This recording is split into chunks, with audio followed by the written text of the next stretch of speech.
Et pour commencer cette émission, j'ai le plaisir de recevoir Stéphane Amarcy. Bonjour. Bonjour. Vous êtes CEO de The Next Mind, qui est une entreprise qui propose des expériences qui permettent aux clients d'appréhender le futur.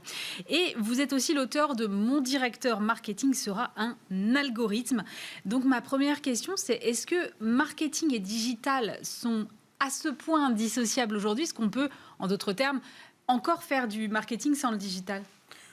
Si on ne veut pas évoluer, oui. Mais si on veut être performant, il n'y a absolument pas le choix. Aujourd'hui, il faut embrasser la technologie. Et pas que la technologie telle qu'on la présente aujourd'hui, parce qu'il y a les nouveaux défis, vous l'avez vu avec les IA génératives. Et l'intelligence artificielle va totalement changer le marketing du futur. Et on pourrait déjà le changer aujourd'hui. Alors justement, ces technologies commencent effectivement depuis déjà un certain nombre d'années à impacter ces métiers du marketing. Dans quelle mesure, pour ceux qui ne seraient pas très familiers avec ces métiers-là?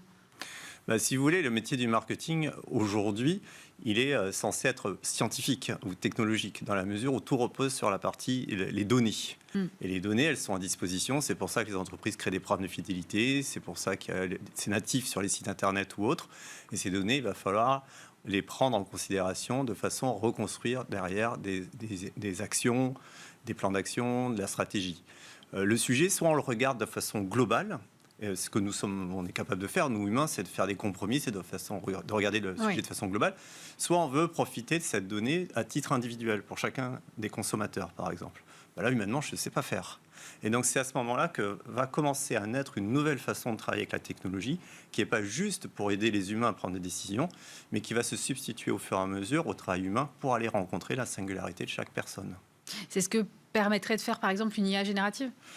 Entre autres, mais pas suffisamment, parce que l'IA générative, elle va en effet créer du contenu, que ce soit du contenu vidéo, audio ou visuel, mais elle va, au-delà de ça, ça ne suffit pas, parce qu'il va falloir prendre des décisions. De quoi je dois vous parler là, maintenant, tout de suite, à vous? Et peut-être que le mieux, c'est de me taire, c'est surtout de rien dire. Et donc, vous voyez que cette dualité, imaginez ça avec 10 000, 100 000, 1 million de clients.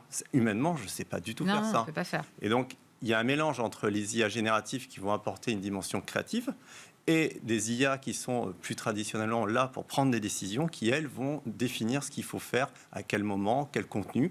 Elles vont donner l'ordre aux IA génératives de créer ce contenu. Donc ça permet un marketing qui soit davantage personnalisé, alors? Alors pour moi, c'est au-delà de la personnalisation.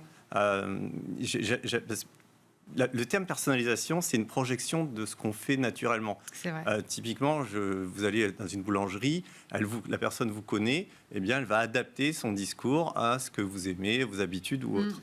Donc ça, c'est la personnalisation. Maintenant, imaginez que ça soit de façon réciproque. C'est-à-dire que vous êtes acteur autant que la personne qui vous sert.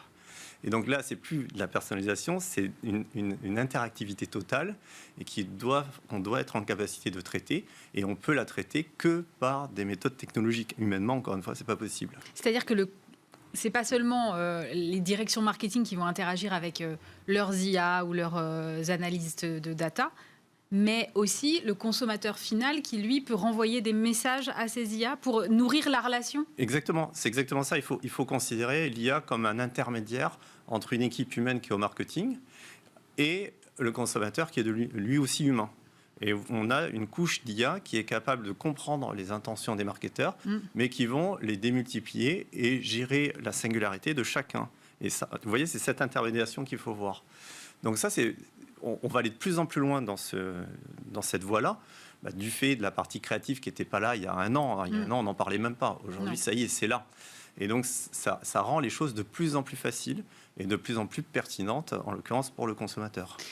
Quelle place il reste alors pour les équipes marketing humaines qui sont de ce côté-là de la chaîne, comme vous le disiez? Eh bien, aujourd'hui, d'aller dans cette voie-là, pour moi, ça va enlever tout un tas de tâches qui peuvent être considérées comme pas forcément très intéressantes. C'est de l'automatisation, c'est de la prise de décision globale, c'est ce genre de choses.